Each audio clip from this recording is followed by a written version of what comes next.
This is take one, and hopefully the last take. There's never more than one take okay, at Glimpse TV. At Glimpse TV. Action.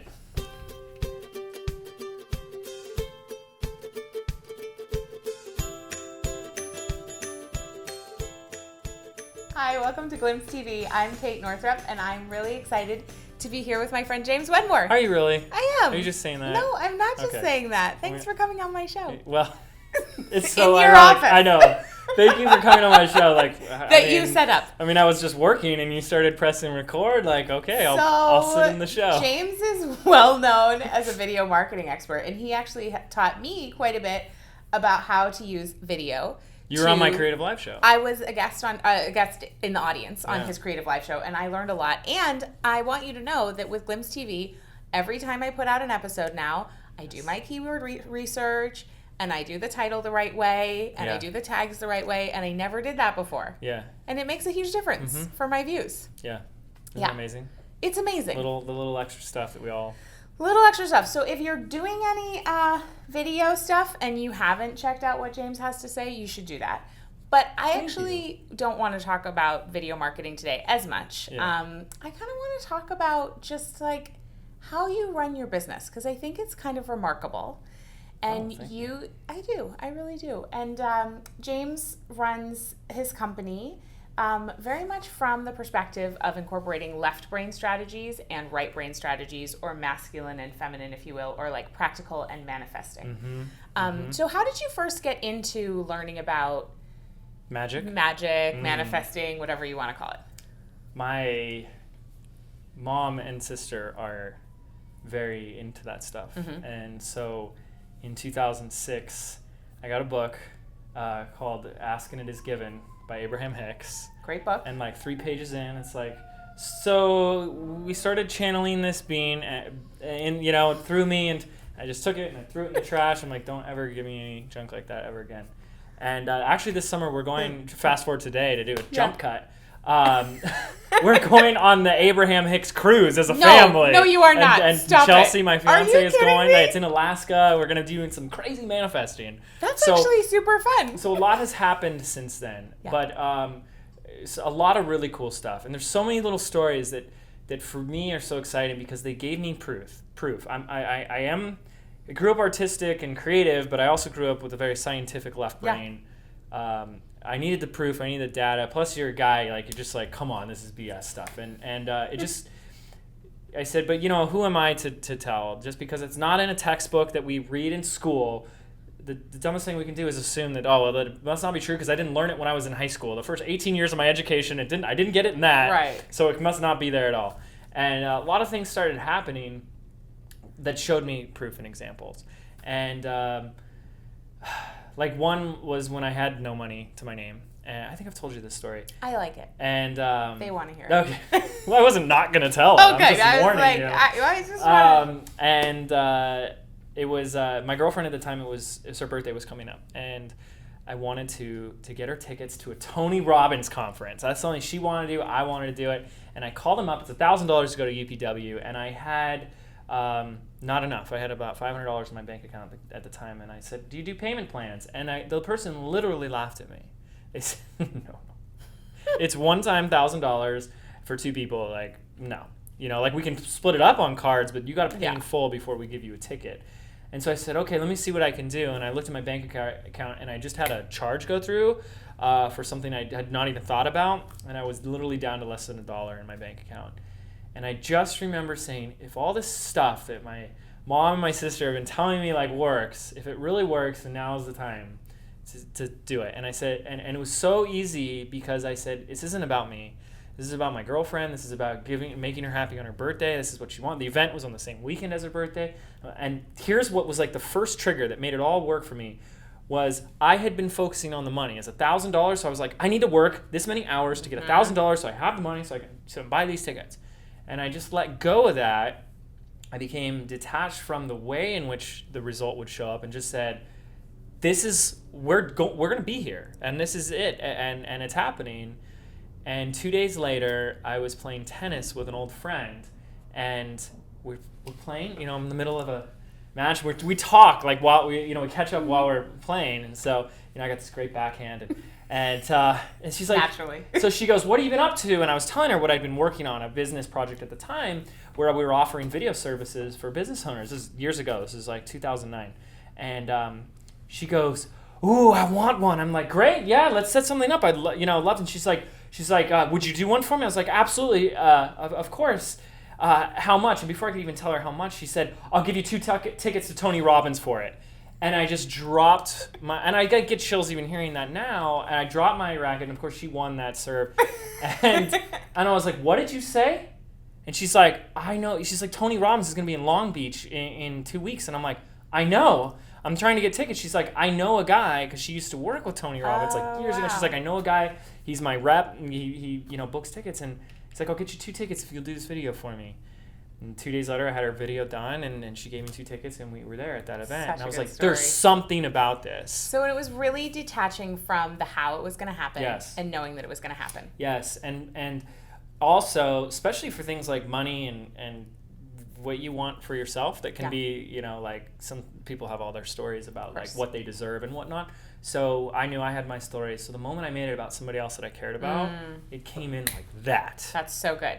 Right, because it wasn't about you. So like I started practicing stuff like that. Like what if instead of you trying to, I'm going to manifest all this stuff for myself, like what if you just try and do something for someone you care about? Like, like even just little stuff, you know, like if someone in your family is feeling, down or like upset, like I want them to get an amazing compliment from a stranger, and like that's the type. It's just like you guys got to start small. You got to start with something. So yes, we're telling these weird stories right now, and I'm just wondering if there's somebody's like, what is this guy talking about? I thought we were going to talk about how to rank a YouTube video. Well, I don't know. This is Glimpse TV, so chances are good. I'm hoping. I know, but I'm going to send my audience here. You are. That's and true. They're like, hey, I did a YouTube interview. You got to go check it out. But let's talk about that, because you gave a really great talk at our event, the Freedom Immersion, about how to really bring the left brain and right brain strategies into your business. Because what often happens is it's like, oh yeah, I can totally manifest in my love life, or it like parking spaces, like manifesting parking is my thing, or whatever, when it's kind of fluffy. But then it's like we get to business, and it feels like, oh no, now it's time to like buckle down. The only way to get it is hard work. There's a certain amount of suffering I have to do in order to deserve it, all that stuff. So how do you bring the manifesting into your business life? Yeah, I'll see if I can answer that. But it's also so like, it's really hard to almost put in words sometimes. Yep. But I will say, at the very least, if there was one thing people get out of our talk here today, there has to be a blend. If you're a guy that's just a robot who's like, no, I put in the work, I get the result. Like input, output. There's something missing. There's a picture of me taken at the end of April 2008 with me holding my Bartend for Profit book. This is the first sale I made, and we were talking about this earlier, and I had lost a ton of weight. I was down to 145 pounds. I was addicted to my sister's Adderall. I was working 14 hours a day. My girlfriend broke up with me. This was before the other girlfriend. This was before that. And no friends, but I got my sale. And I did it with 100% of that masculine energy. Like put in the work, get the, and I was like, I have nothing left. There's no more hours in the day. I have no more physical energy to give. So how am I supposed to go from, making like a couple $100 a week and make more than that? And so something had to come in. Now there's the other side of some of you who are like maybe Glimpse TV fans that are like, I am this spiritual vessel.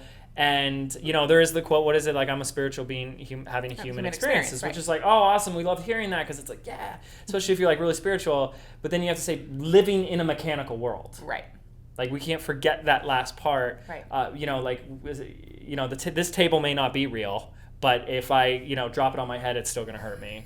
And we just have to come to those terms. So there has to be that balance between the two. And now Kate is asking me how, and I don't know how, other than like you just go back and forth between the two. But like say, so I'll just give you a practical example. No, it's great, yeah. So you're in a launch period. Mm-hmm. You're launching your new course, Video Marketing ROI. What is it called? You just threw a bunch of names together. Like, close enough. What is it called? Great. Video. We have one called Local Video Academy. Okay, good. Online Video Blueprint Secret Launch Mat. Really? 2.0. That's a course. No. Oh. I was like, that has a lot of... And cut. That has a lot of words in it, James. That's not very good marketing. Okay. You were using your left brain for that one. You do have one that's ROI. Yeah, video ROI, yes. Video ROI. Yes, I threw in an extra word. Okay, so it's like, say it's like down to the last couple of days of video ROI launch, right? This is actually a course that is evergreen though, so you can just go get it. But let's pretend it was a launch period. And you had a goal, because I know you set goals for your launches, and you taught Mike this, which I think this is a really helpful tidbit. When you're doing anything, to do a high goal, like a reach, a middle, and then a low. So your hairy, scary goal. Yep. Your, what I just call like middle of the road. I don't have a cool name for that. And then your wimpy goal. Right. So. But you'd still be happy if you hit your wimpy goal. So keep going with the scenario, because something's good is coming Okay, great. from it. So you've got those goals. Yes. And it's like not quite going, as the sales are not coming in as fast as you had expected. Yes. And, you know, we know that the sales always come in the end, but still, like, you're nervous and you're feeling like starting to feel tight. Yes. Your options are like work more hours. Yes. And like bust your ass. Yeah. Or there's option B. And sometimes you can do a combination of both, but what might be some of those things in option B? Well, option B could be in? option A. That's the thing that people don't get. Option B could be option A. Like, what do you mean? Like, I'll show you. My brain just was like, Ree? Yeah, I know. Okay, but I'll show you. But I want to take a step back and show you, because now that you have context for me, thank you. It makes it easier to answer the question, because it's different for everything. It's like, like I take long walks on the beach. You know, I will meditate for long times. These are and do great yoga, practical strategies. and like take a lot of time off, and we talk about this extensively, saying no, that time off, that like, oh, look at this lifestyle you're living where you just relax on the beach all day, that's us working, right? Like, that is us charging our energon cubics so that we have the what did you just say? Those are real terms. Your energon cubit? Yeah, you know, your energy. You put this is the left brain and the right brain. Like, I'm charging, what are you doing? I'm charging my energon qubits. Gosh, Kate, get with the... Sorry. I'm a little sleepy. Okay, keep going. So, but let's look at this. So what I would do from a left brain approach is say, here's my goal. And like, let's just say your goal is to do $100,000. Okay. Now, it becomes a goal when you have a deadline date as well. So we're in the middle of a launch. We're going to do $100,000 by January 31st. Yeah. So reverse engineering, saying what are the steps it has to take to get there? What are the goals or metrics that we have to look at to get there? You can't just email your list of 300 people and say, because I've closed my eyes and wished $100,000, that's going to happen with a $20 product. Like, even doing the numbers, it doesn't matter. Like, not someone on that list is necessarily going to go like, I'm going to go buy 500 copies for all my friends. Like, you know, you could like hope that's going to happen, but let's go a path of that's a believability, something that you can wrap your head around. So you kind of reverse engineer those numbers. And we actually did that at the live event. I said, okay, $100,000. So you'd break that down to say, how many units is that? Well, if you were selling a $1,000 course, that's 100 units, right? I'm pretty 100 sure. units. Yep. So, okay, so then the question would then become, so now you know how many customers you need to get, is you take one step back, which is how many leads would I need in order to get those customers? And you might say that, you know, and don't worry about the numbers right now, let's say 10% of my leads become customers. So what is that now? 1,000, I need 1,000 leads. Yeah. Okay, so then you say, let's say I have an opt-in page where 50% of my people opt in. So now you just need 2,000 people to come to an opt-in page to start your funnel, to go through your launch, to end up, you know, whittling down to get the 100 customers, to get the 100 sales, $1,000, boom, there's your $100,000. So that's the left brain. That's like, we got those numbers. Yeah. But then at the same time, I feel like there has to be this level of letting go of necessarily what it can look like and where it can come from. So there has to be a level of balancing from both. So I'm going to give a specific example where I have a coaching student right now who's a little freaked out. He's got a launch this week and his numbers aren't where he likes them. So he's like, James, we went through the process that we just went through and just made up right here. And he said, but the leads aren't enough yet. And my Facebook ads are costing me too much money. I'm not getting the numbers I want. And I had to tell him, I said, okay, the first thing, he's really frustrated. That was his feeling, was frustrated. I said, okay, well, being frustrated and staying frustrated throughout the rest of this launch is not going to... It's like Teflon for your desires. It's just going to push him away even further. As much as logically, that doesn't make sense to a left brain person. No, through frustration, I will fix the problem. I will jam the square peg through the round hole. And you can do that, but like, how lasting is that going to be? I think this is an easier way. So I said, what if, like, you got to let go of the frustration. Like, you got to get past that. I said, what if it didn't have to come in like that? What if it didn't have to look like that? And so all of a sudden we started a conversation where we realized, what if he adds this extra step? where basically we came up with this idea where he can just add a phone. He's not getting a lot of leads, but if he adds a phone number, he has the opportunity now to call these people on the last few days of the launch. He has their contact info. And I said, would you be willing to have a sales conversation with these people to close them? It's a higher ticket price. It'll be worth to get on the phone for a $1,000 customer. And I said, I guarantee you will triple your conversion rates from that. So you don't need necessarily... Nobody gets phone calls anymore. Right, so there's this... Except for telemarketers. I mean, and people just get so like, oh my gosh, like he even talks to me. Totally. So there's this analogy that I've always loved, which is we look at this radar screen, which is 3 inches of diameter, the little like boop, boop, boop, boop, right? The sonar. And we look for our result or the approach to that result within that radar screen and say, what if we take this radar screen and like there was no limit. Yeah. Like if the result is imminent, if the thing that you're going after, the desire, the end result, the outcome is absolutely inevitable, you knew that, like your future self came to you and said like, no, it's happening. Like this, you're going to do $100,000. You wouldn't freak out. And you also wouldn't freak out if it came from over here versus over here, and like that is it's an easy thing for me to say to somebody, but it's not an easy thing to do to just let go and be like, it can come in anyway. And I trust that it's going to. Yeah. And but that's an example. So you asked like, what do you do? Like, do you go hard? That's a great example. So he's in crunch time, and we came up with this idea. I said, "How does that feel to you?" Like, I love it. I'm going to do it. So now he's got to jump in and go do it, and he's going to be busy and hustling. Oh, totally. But it's spacious. When you've stored up your energy on qubits, then like moments of inspiration. He let go of frustration. He sees the possibility of how it could show up in one way that he didn't even think of. Now he's ready to jump in. Totally. And we have to I'm sorry. You have to be able to get your hands dirty. There are going to be bumpy times. There are going to be mistakes. And you still have to put in the time. You do. And you have to put in the energy. Yeah. Yeah. So we were talking the other day a little bit about adding more play into your life and into your business. I need to do that. So what is that like? What does that look like for you, potentially?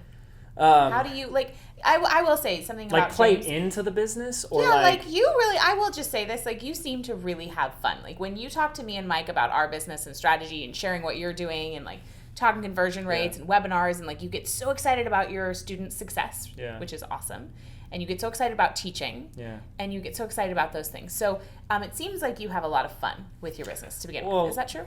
Yes, until recently, just because we've been doing a lot of restructuring. So I've been training people internally, and it's been a challenge. And like I have to this interview's for me. It's not for you guys. Like I'm thinking to take my advice now more than ever.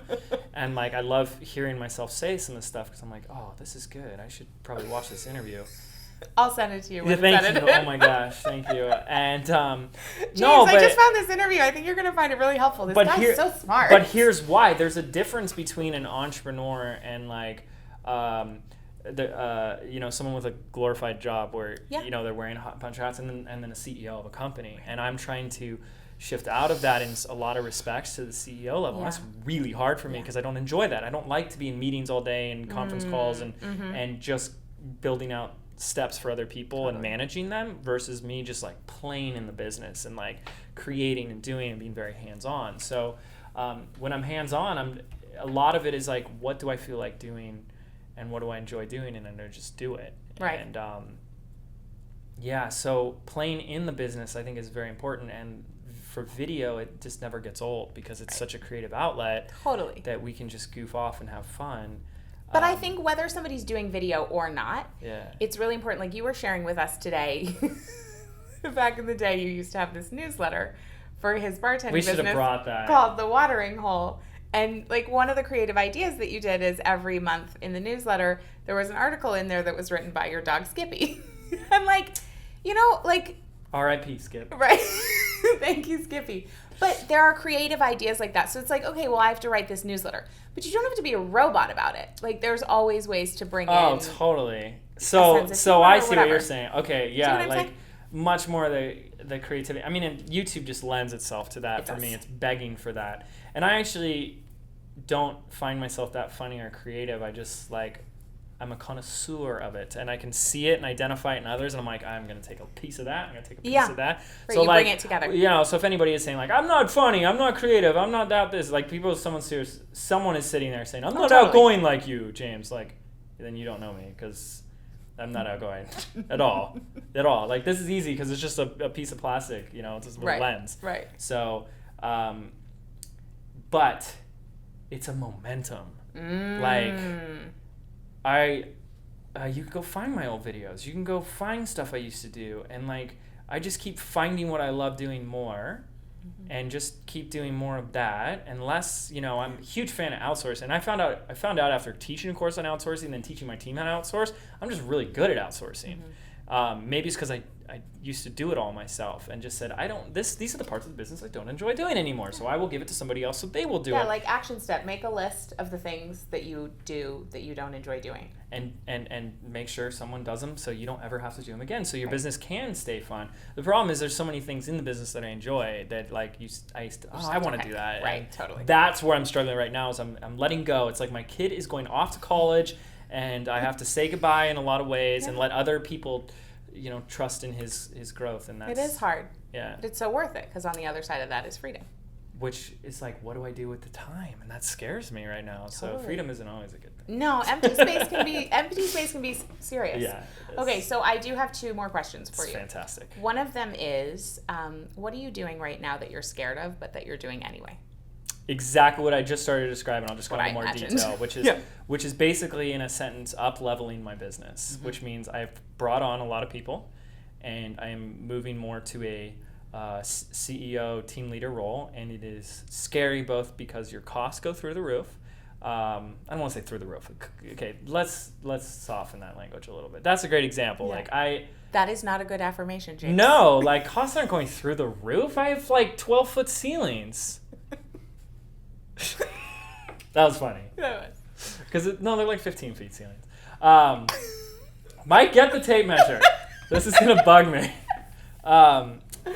Costs are higher, but that's a great example of like the language we use, the stories we create. Costs are going through the roof. No, James, that's what I'm saying inside right now. I was like, don't say that. Like costs aren't going through the roof. They're not. They're absolutely not. That's not true. It's just there's more responsibility. You're on the hook a little bit more. Even that's a great example of my story.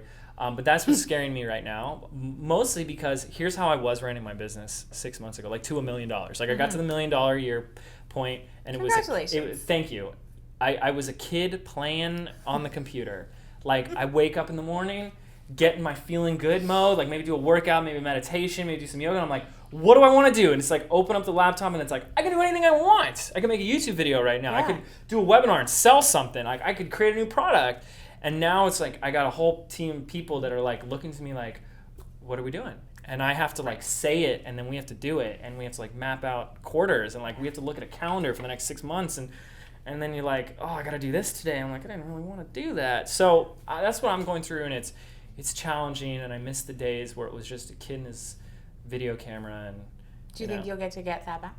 I think I am tricking the system to a way where I'll like live a double life. Where like I will be the CEO and like have this go do all that stuff, and I'm just gonna like be the entrepreneur that's the thing, still. Right? That gives you back your time so that then you can. But we are in a big training. It's the growth. You're in the training wheels phase where it's like you're not quite there yet. So yes. So basically, the analogy you would give is like you are a shop owner, and you have completely decided to remodel your store. Like take everything apart and put it back together, and you're in the middle of remodeling, yet you're still open for business. So people are coming into your shop. There's you're like, dust excuse everywhere. the dust. Yeah. And like, Yeah, got it. That's Thank a good you for analogy. asking. That's a great question. I am scared. I get scared a lot about that stuff. And there's been a time where I was like, whoa, I haven't felt this like fear level of uncertainty for a while. Like things have been so amazing.